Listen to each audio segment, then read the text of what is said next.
यानंतर एक ब्रेकिंग समोर येतेय। मंत्री भरत गोगावलेंचा मांत्रिकासोबतचा व्हिडिओ समोर आलाय।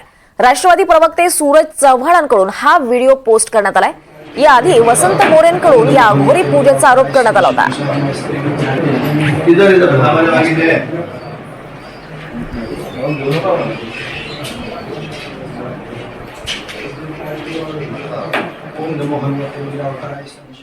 हे जेव्हा आपण YouTube वरती वगैरे जाऊन तुम्ही बघताल तर तुम्हाला या सगळ्या विषय दिसतील आणि ह्याच्यामधनं तरी कमीत कमी एवढं तरी स्पष्ट होते की काहीतरी अघोरी केलंय। आता अंधश्रद्धा निर्मूलनवाले म्हणतात की त्या ठिकाणी बळी दिला नाही, अमुक दिला नाही, बळी दिला नाही, काय दिला नाही, तुम्ही हे काय ह्याच्या काय गोष्टी आहेत त्या पडद्याआड केल्या असतील, ह्या ज्या काय गोष्टी आहेत या पडद्यासमोर आल्यात, व्हिडिओ आलेत।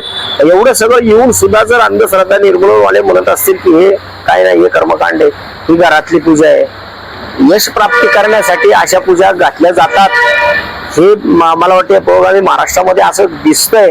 ज्यांची सत्ता आहे ती लोक अशा प्रकारे जर बंगाली बाबा, मध्य प्रदेश मधले बाबा आणून जर अशा घरामध्ये पूजा घालत असतील तर आपला महाराष्ट्र आणि महाराष्ट्रातले सत्ताधारी चाललेत कुठे तेच कळत नाहीये।